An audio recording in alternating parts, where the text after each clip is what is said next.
Most people don't even realize it. They spend years trying to break the cycle, blaming themselves for lacking discipline or thinking something's wrong with their brain. They try quitting cold turkey. They set limits. They delete apps. They pray the cravings go away. But nothing changes, at least not for long. And the reason is simple. You were never addicted to the act itself. You were addicted to the way it made you feel, or more honestly, the way it made you stop feeling. That moment when your brain goes quiet, that quick rush of distraction, that split second where you're not thinking about how much you hate yourself, or how far behind you've fallen, or how nobody really knows who you are. That moment, that's what you keep chasing. It's not the scroll, not the video, not the snack, not the empty relationship. It's the relief, that deep, numbing silence where you don't have to face your thoughts. And once you've tasted that escape, even just once, your brain starts learning. It builds a shortcut. Whenever I feel anxious, I do this. When I feel lonely, I do that. When I feel overwhelmed, I disappear into this thing. Before you even realize what's happening, you're not just avoiding pain, you're avoiding life. You start shrinking from the world. You build your day around when you'll get to escape next. You lose focus, stop dreaming, and feel hollow inside. But still can't stop. Because the real addiction isn't the behavior. It's not the act. It's the ability to disconnect. And when you don't know how to face your pain, you start looking for anything that will silence it. That's the trap. And it's one most people never even know they're in. But here's the part no one talks about. You can't break a habit by only focusing on the habit. You have to ask, what need is this fulfilling? What feeling am I trying to run from? Because until you stop treating the behavior like the enemy, and start treating the pain beneath it, you're just playing whack-a-mole with your own nervous system. So if you've ever asked yourself, why can't I stop? Or what's wrong with me? This video is for you. Not to shame you. Not to lecture you. But to help you finally understand yourself. Because once you stop blaming the surface-level habit, once you start seeing the deeper reason you keep coming back, that's when everything starts to change. Let's begin. You didn't start this habit because you craved the act. You started because you needed to escape something uncomfortable. Maybe it was a feeling you couldn't name, a memory you couldn't shake, or a conversation you didn't want to have with yourself. That discomfort lands in your chest, pulls at your stomach, or echoes in your mind, and without awareness, you reach for anything that shifts the pressure. Because discomfort is not fair, but it's unavoidable, and the act becomes the easiest way to mute it. Think back to the first time you did it. Not as a judge, but as a witness, not with "I was weak," but with real care. What was going on in your life? Maybe you were stressed with a big deadline, or feeling disconnected from someone you love. Or maybe nothing dramatic had happened yet, but your childhood self remembered boredom as pain. So when you felt that same old creeping emptiness, you reached for what soothed you. Habit didn't start because you were lacking character. It started because character was overloaded. That moment you escaped, your brain said, "That works." And it built a hardwired connection. Pain, escape. That's the beginning of addiction, not pleasure, but relief. So here's why this matters. Every time you lean on that habit, your brain reinforces the shortcut. It doesn't care what the feeling was. It just remembers, if you feel this, do that.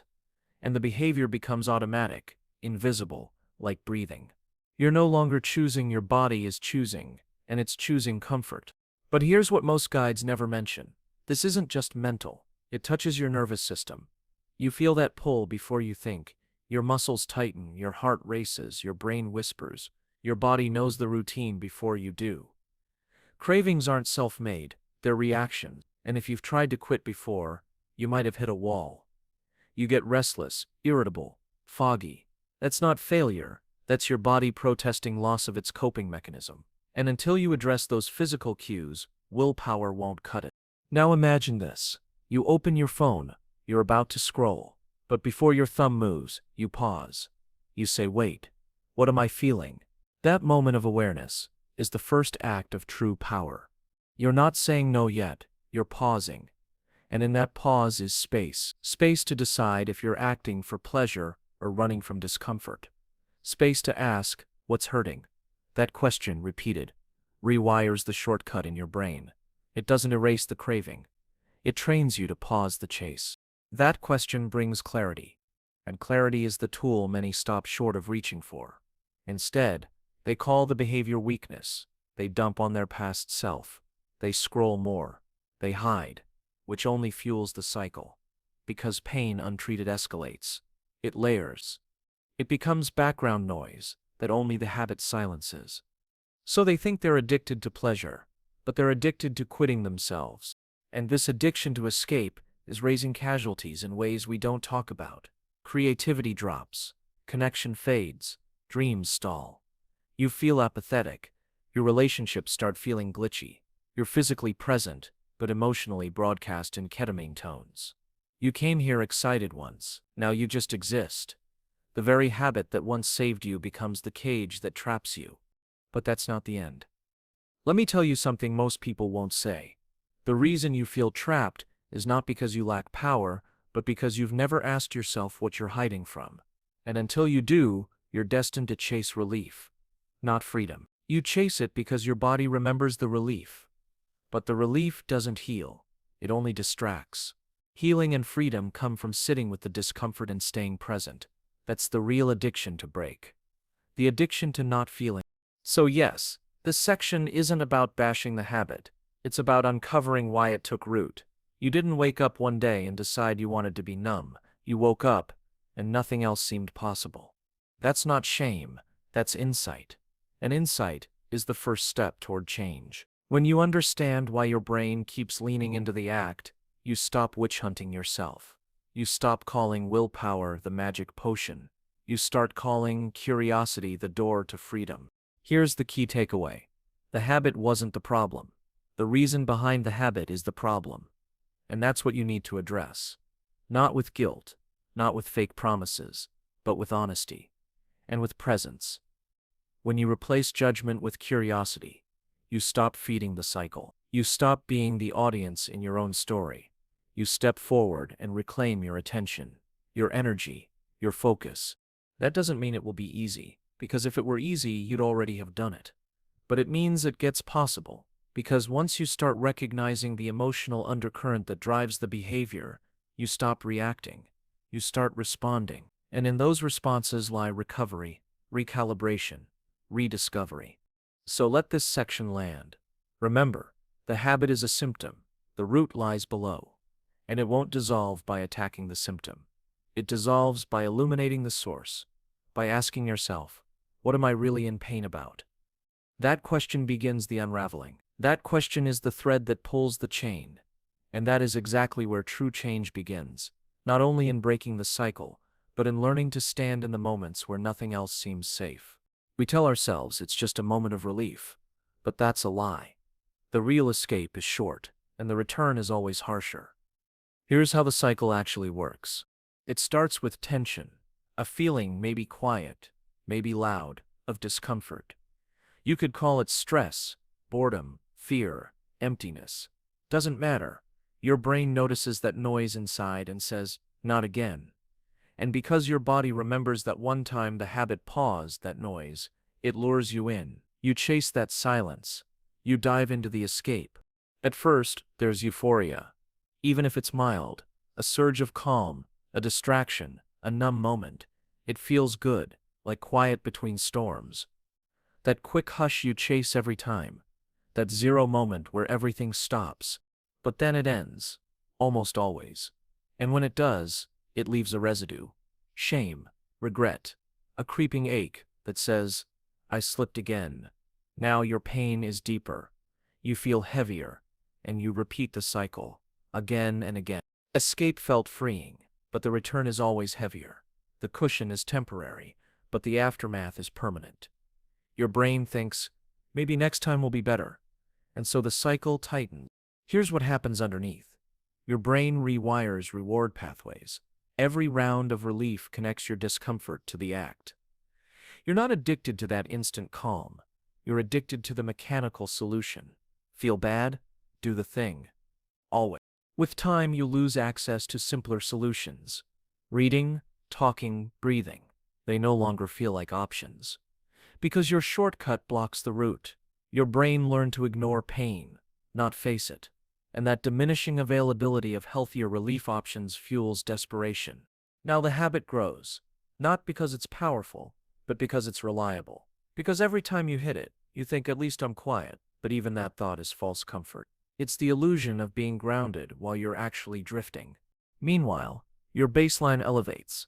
You begin to feel more restless, more reactive, more hollow. Normal life doesn't soothe the way it used to. You notice you're seeking less connection, less challenge, less presence, and that's because relief is seduction. But relief is also numbing, and you become numb to growth. Another truth: escape erodes your belief in yourself. You slip once, then twice, then you think, maybe I'm weak. That voice in your head grows louder. Your trust in yourself diminishes. You start believing you won't follow through on goals you once cared about.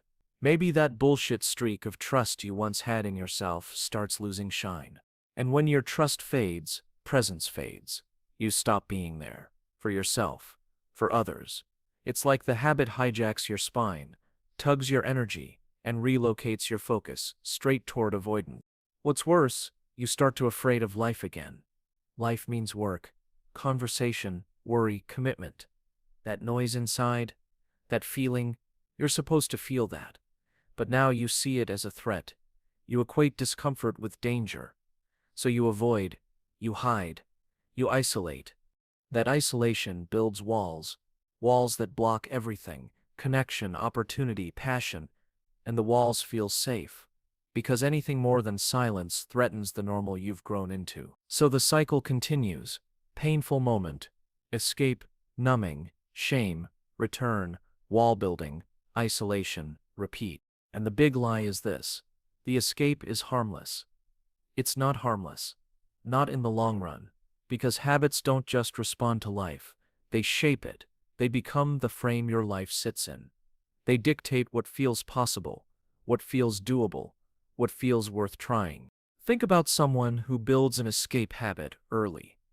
They chase comfort until the relief becomes the routine. Slowly. They don't start mornings. They survive them. They don't show up for work.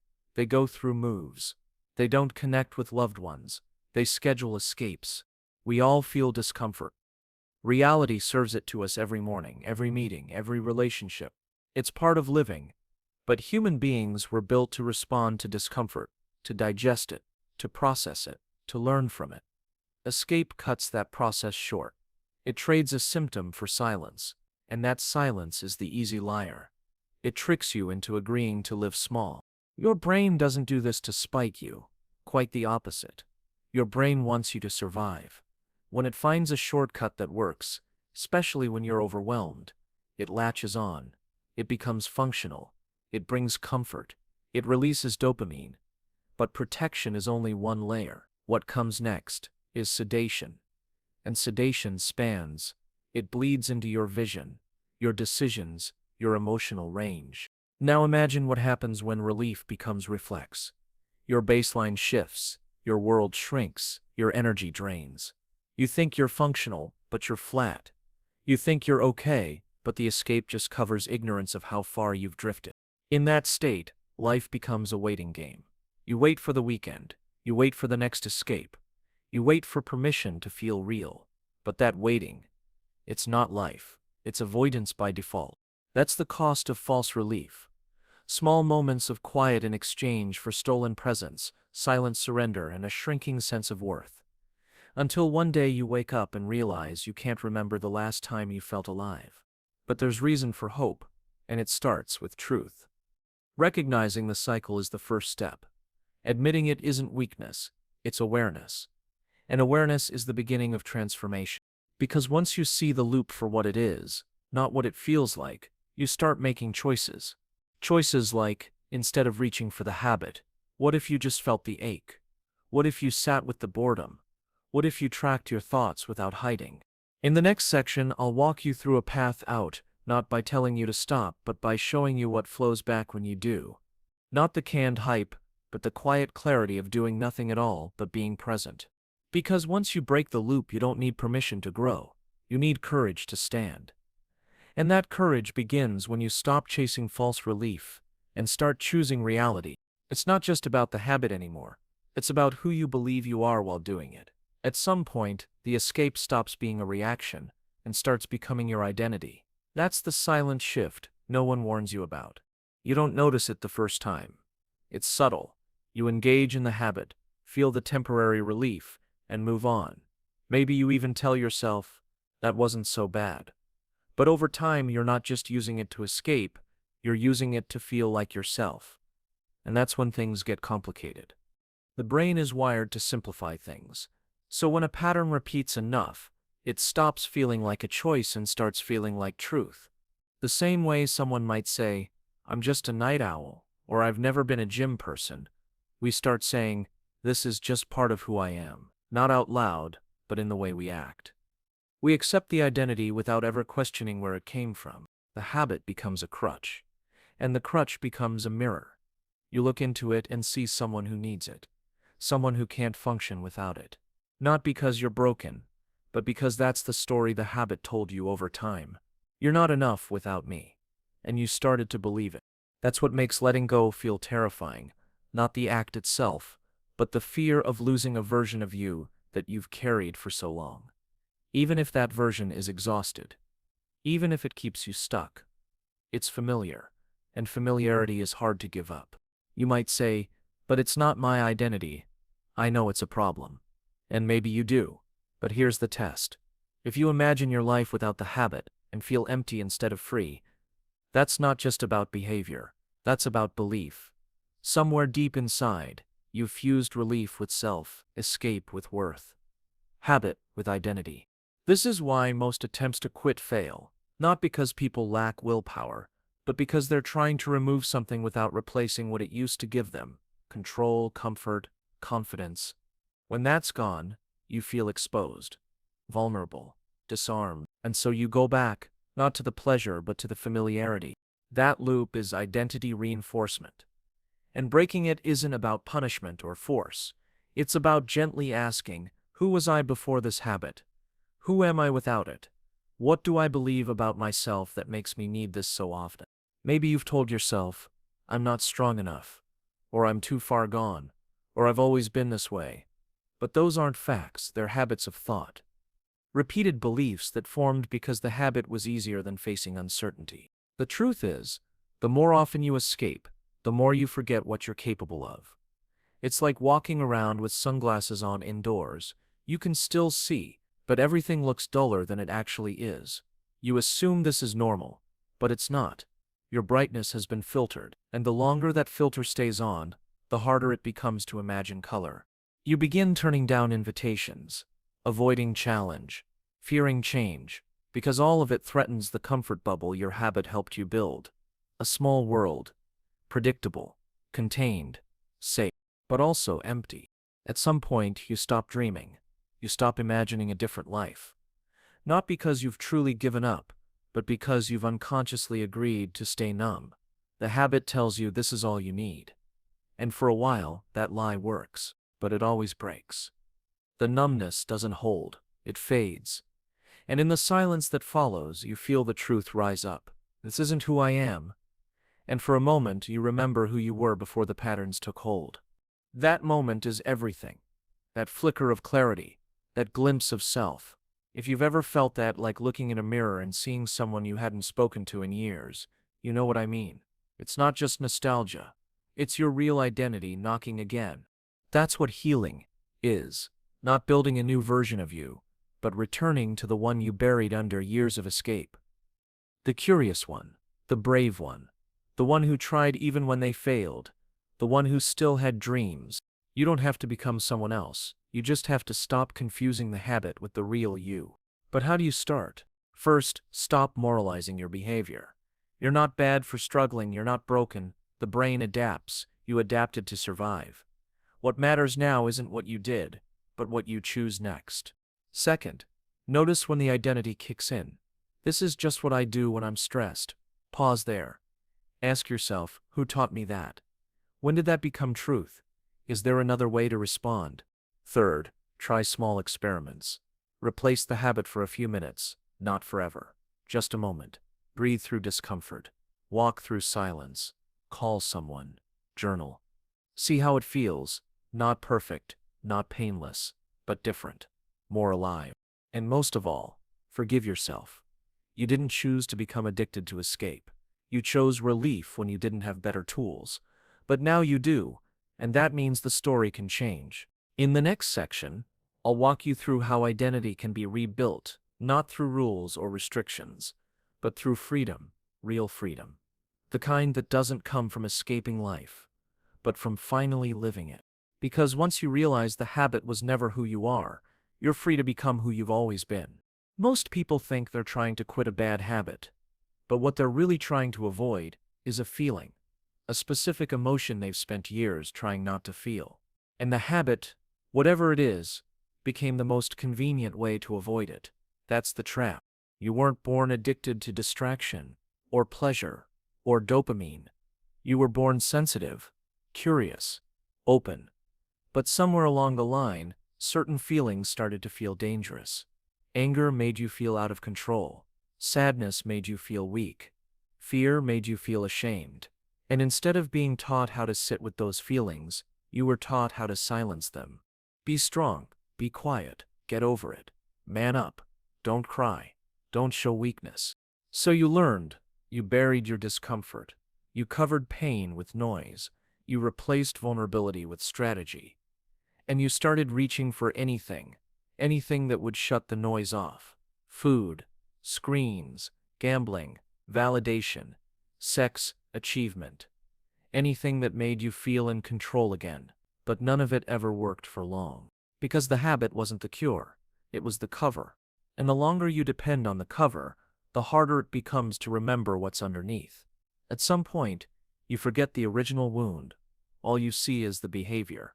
You punish yourself for the act, but never ask what you're avoiding.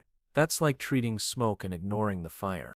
The truth is, most people aren't running toward pleasure, they're running from pain. And the scary part, they don't even realize what they're avoiding anymore. It just becomes instinct. Feel something uncomfortable, escape. Overwhelmed, numb out. Rejected, distract. Unseen, perform. It's all survival. Until it becomes your personality. But here's what no one tells you. Those feelings you're so afraid of, they're not your enemy. They're your teachers. They're messengers from the part of you that got left behind. The part that wasn't allowed to speak, that got silenced too early, that's still waiting to be seen. You don't heal by fighting your feelings. You heal by listening to them. You sit with the sadness without trying to drown it. You notice the anxiety without labeling it as failure. You let the pain rise, not because you like it, but because avoiding it is what's been hurting you all along. Your brain's not broken, it's just been protecting you. And that protection became a cage. But cages only work if you forget you have the key. And what is the key? Compassion, curiosity, the willingness to feel what you once ran from. That's the door. And it doesn't slam open with force. It cracks open the moment you stop blaming yourself and start asking, what have I not allowed myself to feel? Because once you do that, the habit starts losing power. Not because it disappears overnight, but because it's no longer the only voice in the room. Now your truth has space to speak. And when your truth speaks, the need for escape starts to dissolve. Not perfectly, not instantly, but for real. If you've ever told yourself, this is the last time, and then gone back to the same habit days later, you already know this. Willpower doesn't work. At least, not the way you think it does. Because this isn't about being strong enough to resist. It's about being safe enough to stop running.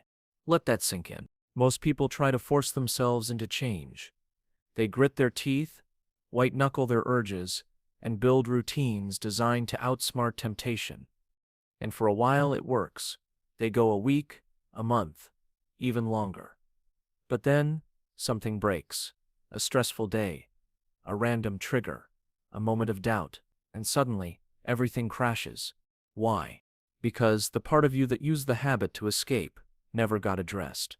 You covered it, you controlled it, but you never connected with it. And control without connection always collapses. It's like holding your breath underwater. No matter how long you last, eventually your body takes over, and it drags you back to the surface. That's what relapsing feels like. Not weakness, not failure, just your nervous system gasping for the relief it's used to. And when the only relief it knows is your old escape, that's where it'll run. You can't out-discipline your biology. You have to rewire it. Here's the truth. What you think is self-sabotage is actually self-protection. The habit you hate is the brain's way of trying to keep you safe from overwhelm, from rejection, from pain you haven't fully named. So when you try to tear it down without understanding it, your system resists, not because it wants to hurt you, but because it doesn't trust that you're safe without it. And that's what people get wrong. They think the goal is to fight their urges, to reject that part of themselves. But the more you resist it, the more it fights back. What you resist persists. What you turn toward begins to dissolve. So what does turning toward it actually look like? It means getting honest, not just about the behavior, but about what it gives you. What does the escape offer that you haven't found anywhere else? Comfort? Control? Freedom? Relief? For a lot of people, the habit becomes the only place they feel in charge, the only time they feel wanted, or the only moment they stop feeling numb. That's not addiction to pleasure, that's addiction to regulation. And the way out is not through punishment, it's through presence. Every time you pause, instead of reacting, you build capacity. Every time you feel the urge and just notice it, without judgment, you reclaim a piece of your awareness. You remind your system, I'm not a slave to this anymore.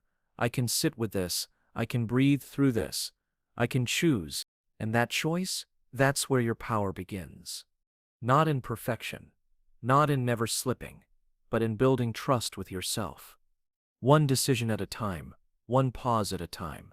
Because every time you interrupt the automatic pattern, even for a moment, you're teaching your brain a new language. One that sounds less like escape and more like I'm here now, I'm okay now, I don't need to run. That's what real recovery looks like. It's not clean, it's not linear, it's not about being flawless. It's about building the inner muscle of self-connection. So when pain shows up, you don't automatically run, you face it, you feel it, and eventually, you realize it won't destroy you. You're stronger than it. Not because you're fighting it, but because you're listening to it. And listening is the beginning of healing. Now here's the wild part. Most people never talk about. Once you start listening to the emotion underneath the habit, something strange happens. The urge loses its grip. Not because you've beat it, but because it doesn't need to scream anymore. It's been heard. And what used to feel like an uncontrollable compulsion, it starts to feel optional. Not always, not immediately, but more and more. Until one day you feel the trigger and instead of reacting, you pause, you breathe, you check in, and for the first time, the voice that says, "You need this," starts to sound like a whisper, not a command. That's when you know things are shifting. It's not about never feeling the urge again. It's about not believing it anymore, not needing it to define you, not giving it the final word. Because now you have a new language, a new pattern, a new level of self-awareness that doesn't need to be controlled. It just needs to be trusted. And trust?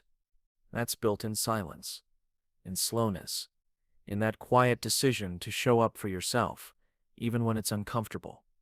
Especially when it's uncomfortable. So the next time you feel the pull to escape, to numb, to distract, don't tighten up, don't fight it. Just notice. Just breathe. Just ask, what am I really needing right now? Because the answer to that question might just change everything. And what comes next will challenge everything you've been told about masculinity, emotion, and what it really means to be strong. Let's talk about that in section 6, when you're ready. Growing up, most of us were taught one thing about being a man. Don't feel too much. Don't cry. Don't complain. Don't look weak. Be tough. Be steady. Be in control. And on the surface, it sounded noble, like strength, like maturity. But what it really taught us was how to hide. Hide our sadness behind silence. Hide our fear behind anger. Hide our shame behind success. So it's no surprise that years later, when stress hits or life breaks down or something inside starts to ache, we don't talk about it. We don't ask for help. We don't even know how to name what we're feeling. We just do what we've always done. We look for an exit, and for most men, that exit becomes a habit. Maybe it's scrolling. Maybe it's alcohol. Maybe it's gambling, video games, Porn, work, anything that gives you that feeling, just for a second, that you've escaped yourself. But here's the thing, nobody tells you that habit isn't weakness, it's a survival strategy. It's what your nervous system learned to do when your real needs weren't safe to express. When nobody ever looked you in the eye and said, hey, it's okay to feel that. Let's sit with it instead of running from it. So instead you learn to numb, not because you're broken, but because it was the only option you had. The irony is, the more you try to man up, the more you disconnect from yourself. And that disconnect is exactly what drives the addiction. You're not chasing the habit because you love it. You're chasing the feeling of finally being at peace, of finally being enough. Even if it's fake, even if it lasts 2 minutes. That moment where everything inside you goes quiet. That's what you crave. But here's the cost no one talks about. Every time you run from your emotions, they don't disappear. They wait. They get louder. They show up as anxiety, as fatigue, as anger that comes out sideways, as that constant tension in your chest you can't quite explain. That's not random. That's unreleased emotion, with nowhere to go. And that's why you can't break the cycle with logic. Because this isn't about logic. It's about grief. It's about loneliness. It's about shame. And until you learn to feel those things, really feel them, your body will keep pulling you back to the escape. Not because it wants to, but because it doesn't trust that you'll hold what's inside without collapsing. You've been taught your whole life that real men don't feel. But I'll tell you something radical. Real men do. Real men feel fear and keep going. They cry and stay present.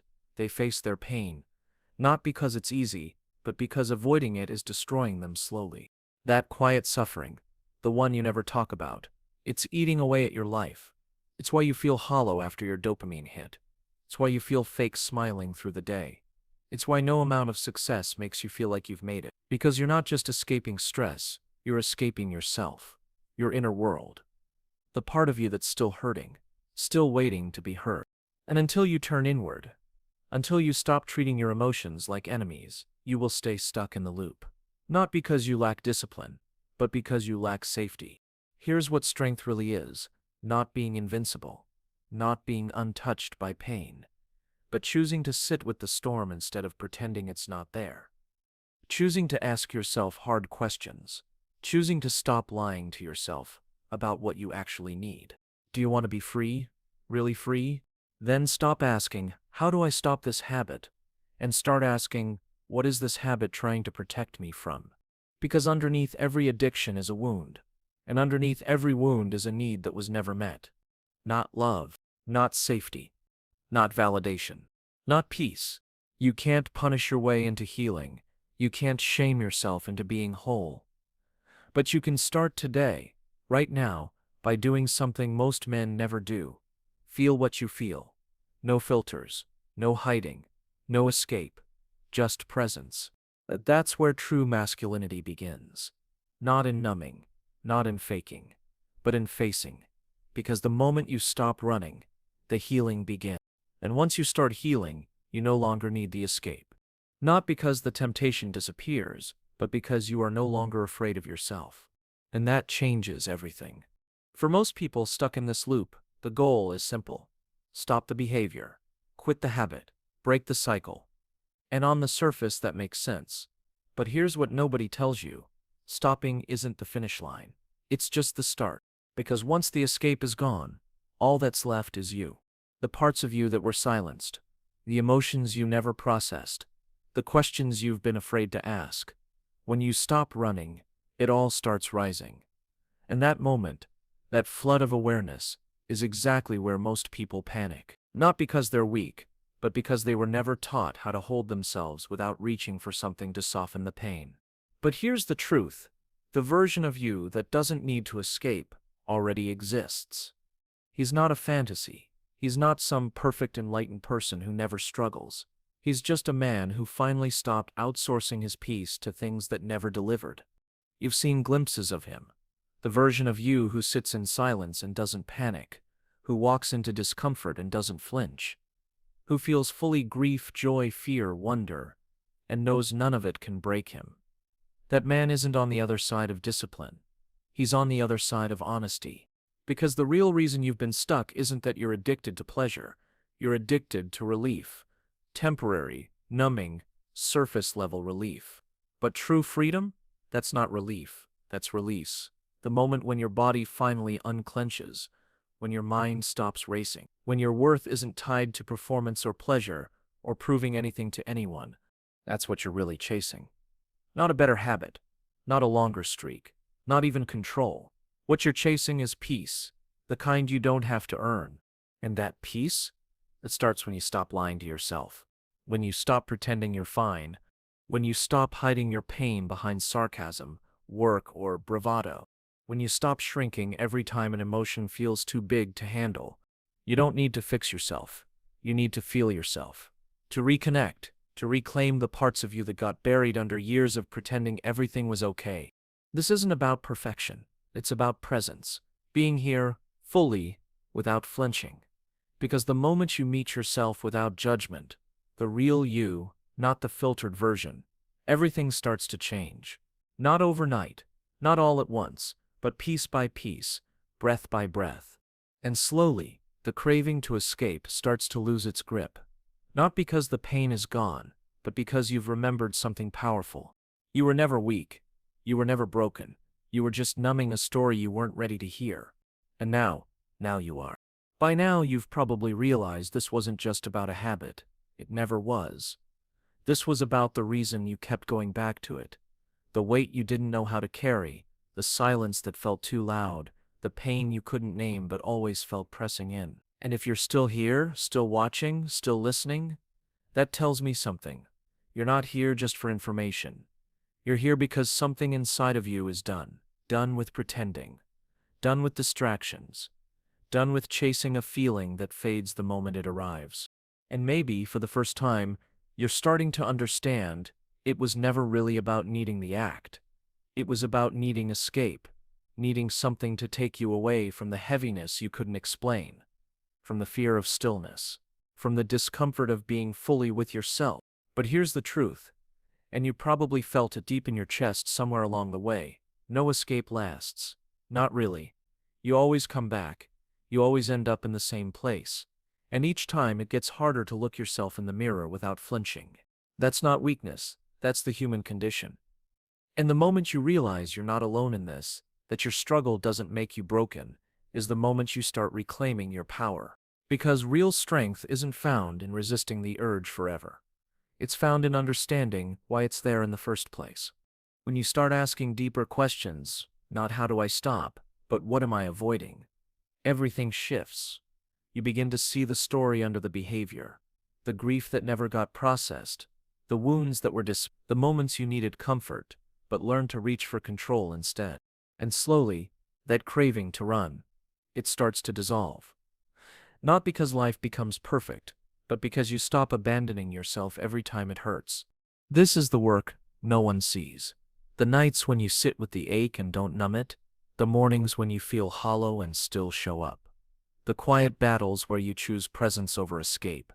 Even when it would be easier to shut down, that's what builds real freedom. Not avoiding pain, but walking through it and realizing it doesn't define you. You don't have to fix everything today. You don't have to be perfect, you just have to be honest. Because the second you tell yourself the truth, the full, raw, unfiltered truth, you take your power back. No more pretending you're fine when you're not. No more acting like it's just a habit when it's actually how you've coped with things. No one ever taught you how to handle. And no more telling yourself you're too far gone. You're not. You never were. Everything you need to face this is already inside of you. It's in your decision to watch this until the end. It's in the quiet part of you that wants more than just survival. It's in your willingness to sit with discomfort, even when every part of you wants to numb out. That's the beginning of change. Not willpower, not shame, not punishment. Awareness, compassion, courage. So where do you go from here? You stop trying to outrun yourself. You start asking better questions. You stop waiting for some perfect moment, and you start building a relationship with yourself that isn't based on escaping pain, but learning how to hold it, honor it, and move through it, without losing who you are. You may stumble, you may fall back, but this time you'll rise differently. Because now, you understand that the goal isn't to feel nothing. It's to feel everything and still choose not to run. That's real freedom. And if no one's told you lately, let me be the one to say it. You're not weak. You're not broken. You're not alone. You're healing. And healing is messy. But it's worth it, every second of it. Thank you for showing up, for listening, for being brave enough to face what so many avoid. If this message landed with you, if even one part of it made you stop and think, take a moment to leave a comment below and tell me what resonated most. Your voice matters. Your story matters. And you're not in this alone. We're just getting started.